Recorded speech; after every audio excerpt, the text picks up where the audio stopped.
Tonight we delve into the terrifying origins of one of Southeast Asia's most gruesome spirits, the Penanggalan. This is the birth of the Penanggalan. The Penanggalan is a unique and horrifying entity found in Malay and Indonesian folklore. Known for its distinctive appearance, the Penanggalan is a disembodied female head with its internal organs dangling below it. By day she appears as a normal woman, but by night she detaches her head and flies in search of prey. The legend of the Penanggalan originates from the tale of a midwife who practiced black magic. According to the story, she gained her powers by making a pact with dark forces, allowing her to detach her head and fly in search of sustenance. It is said that she must soak her organs in vinegar to shrink them back to size before reattaching to her body at dawn. Penanggalan often target pregnant women and newborns, seeking their life force to sustain her unnatural life. This malevolent spirit is feared for its ability to enter homes through small openings, such as windows or thatched roofs, making it nearly impossible to keep her out. One famous tale speaks of a woman named Suri, who was a respected midwife in her village. Suri was known for her beauty and skill, but she hid a dark secret. Driven by jealousy and a thirst for power, she turned to black magic. One night her neighbors saw a floating head with glowing eyes and trailing organs flying towards the village. They realized it was Suri, now transformed into the Penanggalan. The villagers were terrified and sought the help of a bomo, or shaman. The bomo advised them to place thorny vines around their homes and sprinkle salt and garlic around their windows and doors. These measures were believed to keep the Penanggalan at bay, as she feared sharp objects and the smell of garlic. Despite their efforts, the Penanggalan continued to haunt the village, seeking out the vulnerable. It wasn't until the villagers banded together, setting traps and guarding their homes, that they finally managed to drive her away. Suri was never seen again, but the legend of the Penanggalan lives on, a chilling reminder of the dangers of dark magic and the supernatural. But how did Suri become a Penanggalan? The story goes that Suri was a highly ambitious midwife who wanted to surpass her peers in both skill and beauty. She sought out a dark sorcerer who promised her eternal beauty and unparalleled midwifery skills in exchange for her soul. Desperate and blinded by her ambitions, Suri agreed. The ritual to transform into a Penanggalan was gruesome. Suri had to bathe in a mixture of vinegar and other concoctions prepared by the sorcerer. The sorcerer then performed a dark incantation, causing Suri's head to detach from her body.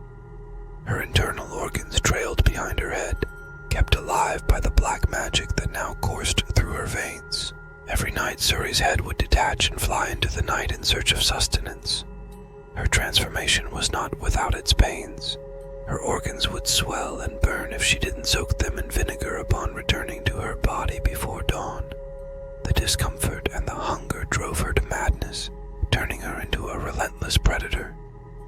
The transformation also affected Suri's personality. What was once a kind and gentle midwife became a malevolent and cunning entity.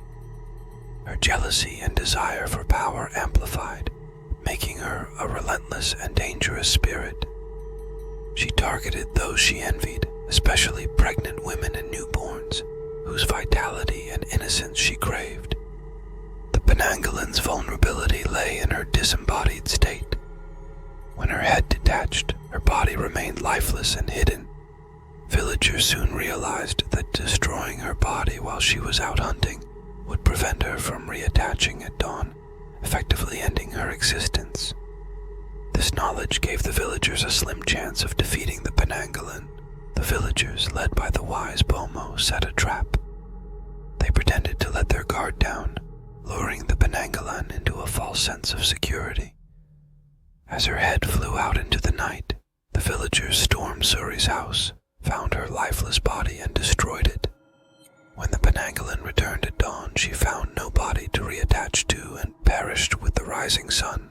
The tale of the Penanggalan serves as a cautionary story about the perils of seeking power through dark means. Suri's transformation from a respected midwife to a terrifying spirit is a reminder of how ambition and jealousy can lead to one's downfall. Even today, the fear of the Penanggalan persists. In rural areas, precautions such as placing thorny vines around homes and using garlic and salt to protect doorways and windows are still practiced. The story of Suri and the Penanggalan is retold, not just as a ghost story, but as a lesson in humility and the dangers of dabbling in dark arts. In addition to these tales, there are other accounts of the Penanggalan that have been passed down through generations. One such story involves a group of villagers who noticed a strange pattern in their community. Pregnant women were falling ill, and some newborns were found weak and pale. The villagers suspected that a Penanggalan was responsible. One night, a brave young man named Ahmad decided to confront the spirit. He had heard stories of how the Penanggalan could be defeated, and was determined to protect his village. Ahmad armed himself with a sharpened kris and a lantern, setting out to patrol the village. As he walked through the quiet streets, he noticed a shadowy figure flying towards one of the houses. The figure's head was detached, and its internal organs glistened in the moonlight.